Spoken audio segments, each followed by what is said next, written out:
You think you know fear? You think a scary movie or a ghost story told around a campfire can prepare you for what's really out there, lurking in the deep, silent parts of the world. I used to be like you. I thought the monsters were all in our heads, just shadows and the wind playing tricks on a nervous mind. Now I know better. Now I know that the world we live in is a thin, fragile crust over something ancient and hungry. I'm going to tell you what happened to me in the high desert of Oregon. In that vast, empty space where the sky is too big and the silence is too loud. This isn't a story for entertainment. It's a warning, a confession. It's the reason my best friend, my dog Reggie, is gone. And why every time the sun goes down, I feel a cold dread that has nothing to do with the temperature. I'm telling you this because you need to know what's out there. And you need to know that when you hear your own voice calling to you from the darkness, you must never, ever answer. It all began with a promise of adventure, a solo trip to escape the noise of the city. Just me, my golden retriever Reggie, and 3 days in the John Day River Basin. It was a place I'd been before, a rugged canyon carved through sagebrush hills and black rock cliffs. It was beautiful, desolate, and utterly remote. No cell service, no people for miles. Perfect.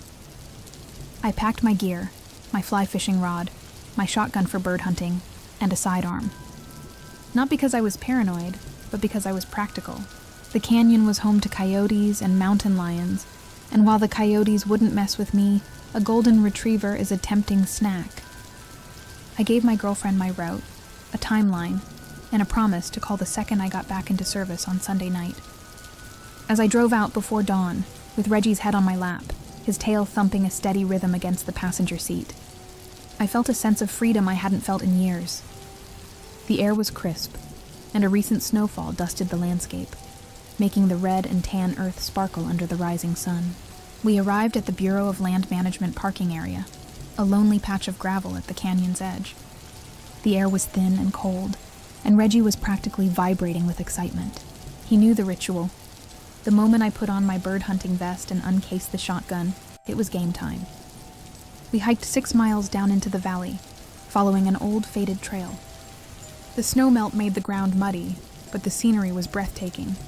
I set up my tent on a small grassy plateau overlooking the river, a perfect spot.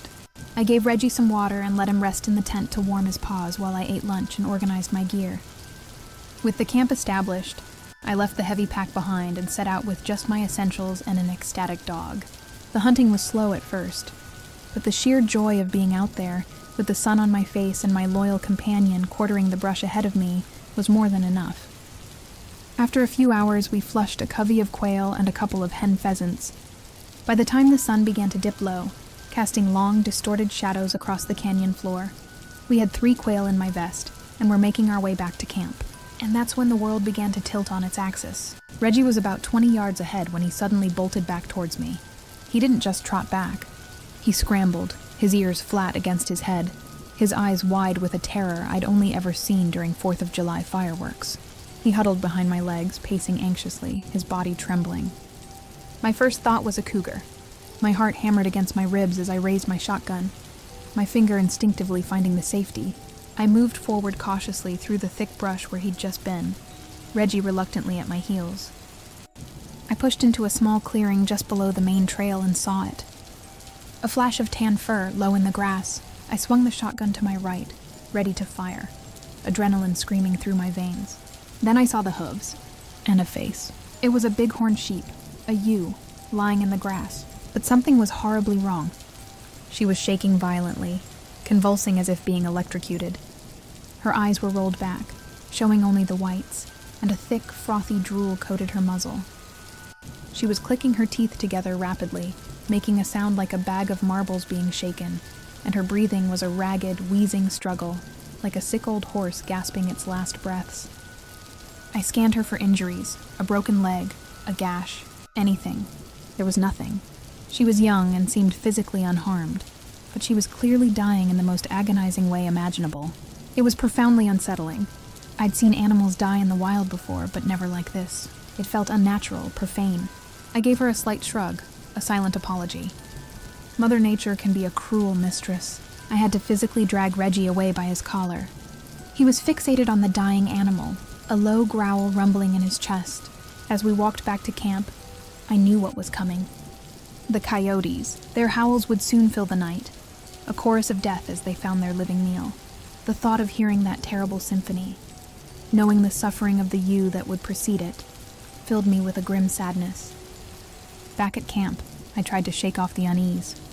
I cooked the quail over my small stove, the savory smell mixing with the clean, cold air.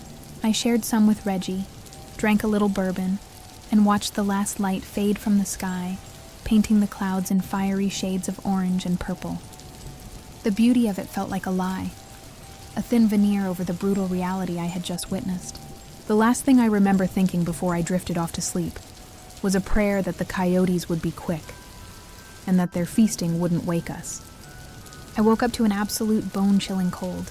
My hands and feet were completely numb, but it wasn't the cold that shot a surge of pure adrenaline through my heart. It was the silence and the emptiness. I fumbled for my headlamp, my fingers clumsy and stiff. When the beam cut through the darkness, I saw it. The flap of my tent was unzipped halfway, flapping gently in the breeze. And Reggie was gone. Panic, raw and primal, clawed at my throat. I screamed his name, my voice cracking in the frigid air. "Reggie, come!" I jammed my numb feet into my boots, not even bothering with socks, and scrambled outside. The moon was a sliver, offering just enough light to see the river glimmering like a silver scar across the valley floor. I had my revolver in one hand and my hunting whistle in the other, stomping around the campsite, screaming his name, my headlamp beam slashing wildly through the darkness. Cougars, coyotes. My mind was a frantic slideshow of every possible horror. I was looking for blood, for tracks, for anything. The panic was so intense, so overwhelming, that it took me a full minute to process the impossible detail. My tent flap had been unzipped. Not pushed open, not torn, unzipped. Reggie couldn't have done that. He might have nudged it open if the zipper was already started, but this was halfway down. As my mind reeled, my light caught a reflection. Eyes.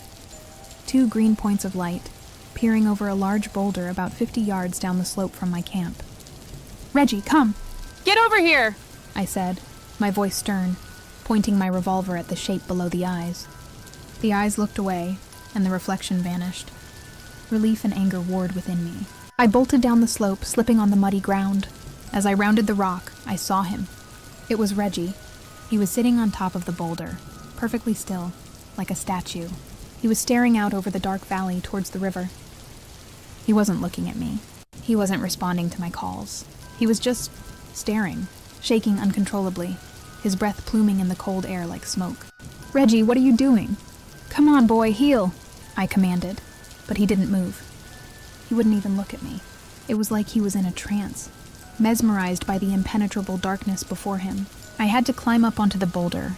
The moment I put my arms around him, it was as if a switch was flipped. He snapped out of it, yelping and snarling, writhing in my grasp as if I were a threat. Then he seemed to recognize my scent, my touch. His frantic struggles turned into desperate whimpers. His tail started thumping against the cold rock, and he tried to climb into my arms, burying his head in my chest.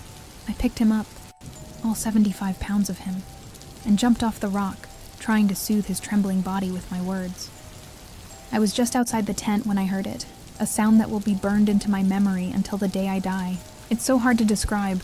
It was partly animalistic, but also disturbingly human.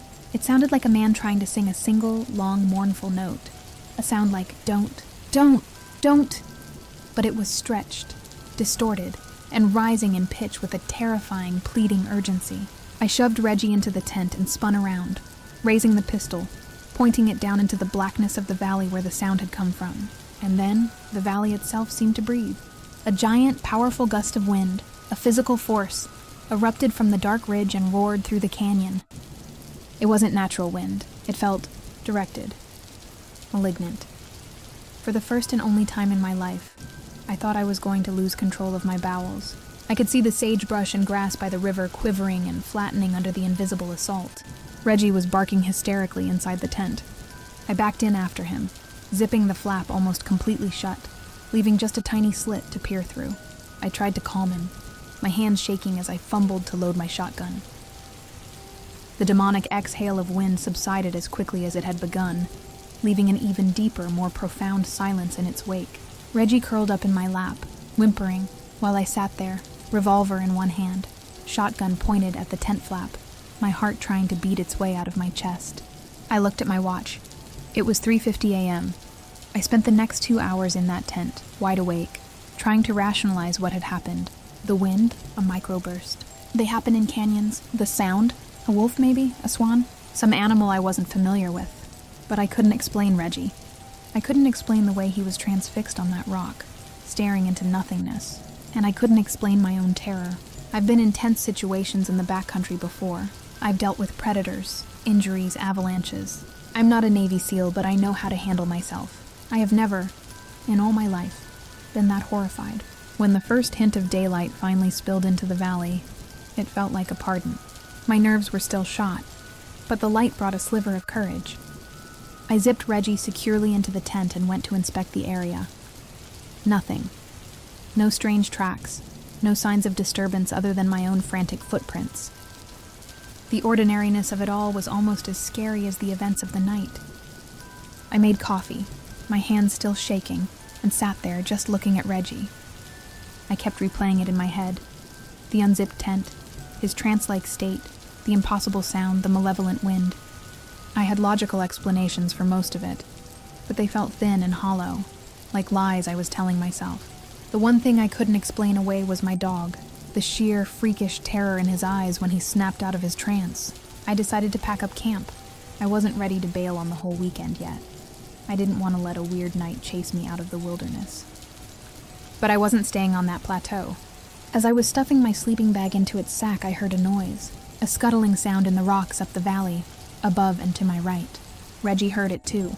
He instantly bolted to the rise behind the tent, his body rigid, hackles raised, staring up the slope like he was pointing at a bird. I walked over to him, expecting to see a deer or maybe the source of the noise. All I saw was a small cascade of pebbles rolling down a scree slope about 100 yards away. A little rock slide. It could have been anything. A cougar, spooked by our presence, but it didn't feel natural. And then Reggie just broke. He whipped around and sprinted down the slope, away from the noise, away from me, faster than I'd ever seen him run. He tore down the trail, not stopping until he was a good distance away, where he turned, whining, looking back at me. That was it. That was the moment my stubbornness shattered. My outdoorsman's time to bail meter went from 0 to 100 in a heartbeat. Screw it, we were leaving. I heaved my heavy pack onto my shoulders and started hiking, fast. Reggie stayed just ahead, constantly looking back over his shoulder at me, then up at the ridgeline, his ears down, a look on his face I'd never seen before. It was a look of pure, desperate pleading. Hurry up, it seemed to say. It put the hair on the back of my neck straight up. The 6-mile hike out was agonizing. It was all uphill, and I was weighed down by my pack and my fear. I kept my shotgun loaded, my eyes scanning the ridge to my right and the sagebrush meadow to my left. Every shadow seemed to move. Every gust of wind sounded like a whisper. After about an hour and a half of this grueling pace, I knew we were close, maybe a mile from the truck. The canyon wall on our right had become a sheer cliff, riddled with small slot canyons and gullies that led up from the trail. As we approached the mouth of one of these mini canyons, Reggie froze again. He stopped dead, staring up into the rocks, his body locked tight. I thought maybe he'd scented a quail, a real one this time. I got my gun ready and took a few steps up the slope to see if he'd follow, but he didn't. He started whining and shaking, frantically scanning the rocks above. His panic was infectious. I knew then, this wasn't about birds. He wasn't right. I looked behind me, back down the trail, and saw movement between 2 large boulders. I raised the gun, heart pounding. Cougar. Then I saw 2 hooves, a deer or another bighorn. The wind began to pick up, whipping sage twigs and dust around the mouth of the little rock-lined canyon, and Reggie went insane. He started snarling and yelping with a ferocity I had never heard, a sound of pure, desperate warning. I was telling him to stop, to be quiet, while I slowly crept around the corner of a rock to see what the animal was. My world ended in that moment. My understanding of reality, of the known and the unknown, was irrevocably shattered. Behind that rock was a bighorn sheep, and it was standing on its back legs. It was facing the rock wall, its front legs curled up grotesquely against its chest. It was shifting its weight back and forth between its 2 rear hooves, its movements fluid and balanced. It had the massive curled horns of a ram. I think I gasped. Holy hell. My brain struggling to process the sight. Maybe it was stuck, fallen, and wedged itself in that impossible vertical position. Then it slowly, deliberately, began to turn, staying entirely on its back feet. It turned to face me, and it wasn't stuck. It was standing there as comfortably and naturally as a man. It looked like a normal bighorn sheep, except for its eyes. They were wide, intelligent, and terrifyingly human. They weren't looking at my face. They were staring at my stomach, at the sidearm holstered on my belt. A thick, frothy slobber, the same I'd seen on the dying ewe, was drooling from its clattering mouth. I was stumbling backwards, my boots slipping on the loose rock, my finger tightening on the trigger of the shotgun. I was a half second from blowing this abomination to pieces, when it looked directly up from my gun and into my eyes. And it spoke. It shouted in a wheezing, boyish voice, a voice cracking with a terrified, pleading urgency. Please don't. Please don't. Don't! It was the same sound I had heard in the night. The don't from the darkness. I screamed. A raw, mindless animal sound of pure terror. I tripped and rolled down the steep embankment onto the trail below. Reggie was already tearing up the path ahead of me. I scrambled to my feet and trained my shotgun back on the spot. I saw the ram's horns and part of its face peeking from behind the rock, like a child playing hide-and-seek. Its human eyes were still locked on me. Then it yanked its head back behind the rock. I could still hear it, but the shouting had stopped. It was sobbing. It was crying like a small, terrified child, repeating over and over, "Please don't. Please don't. Please don't." I backed away down the trail, screaming at it, guttural noises I didn't recognize as my own, the same way you scream at a bear to scare it off. When I was 50 yards away, I fired both barrels of my shotgun down the empty trail, not at it, but into the dirt, the blasts echoing through the canyon like thunder. I walked the entire last mile backwards, my shotgun reloaded, my eyes glued to the canyon behind me, my hands gripping the stock so tightly my knuckles were white. Reggie was at my heels, still whining, a constant, low, mournful sound. The moment I saw the valley opening where my truck was parked, I bolted. I sprinted like my life depended on it, because I knew it did. I threw my pack, my gun, and my dog into the truck and tore out of that valley, spraying gravel, not looking back. I didn't stop until I hit the first town with a gas station. My hands were shaking so hard I could barely get the cap off a bottle of Gatorade. I still had no cell service, but I went inside just to see another human being, to confirm that the world I had left behind was still there, that the ram monster and my own splintering sanity were isolated to that cursed canyon. The woman behind the counter must have seen the look on my face. The first thing she said was, "You okay, hun?" I just nodded, paid for the drink, and left. I drove straight home. I haven't slept a full night since. My appetite is gone. My focus at work is shot. And Reggie was never the same. He became jumpy, anxious, terrified of the dark. He would stand at the back door, whining, too scared to go out after sunset. He would wake up in the middle of the night, whimpering in his sleep. I've spent every waking moment since then replaying those events, trying to make sense of the senseless. Was it a skinwalker? A wendigo? Some ancient desert entity I have no name for? Was the dying ewe its victim, or a failed transformation? Was it pleading for its life, or was it trying to lure me closer? I'll never know. All I know is that I looked into the eyes of something that should not exist, and it looked back. I heard a monster speak in the voice of a frightened child. I am never going hunting or camping alone again.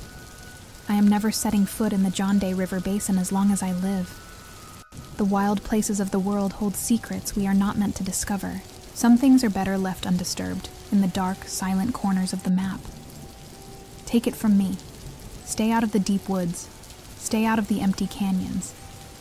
And if you're ever out there, and you hear something familiar calling your name from the shadows, you run. You run, and you don't look back. Because whatever is calling you, it isn't your friend. If you've ever had an experience like this, Something you can't explain? Something that left you questioning reality? Tell me about it in the comments below. We need to know we're not alone in this. And if you want to hear more stories from the edge of the known world, make sure you subscribe and turn on notifications. The darkness has a voice, and it's time we started listening.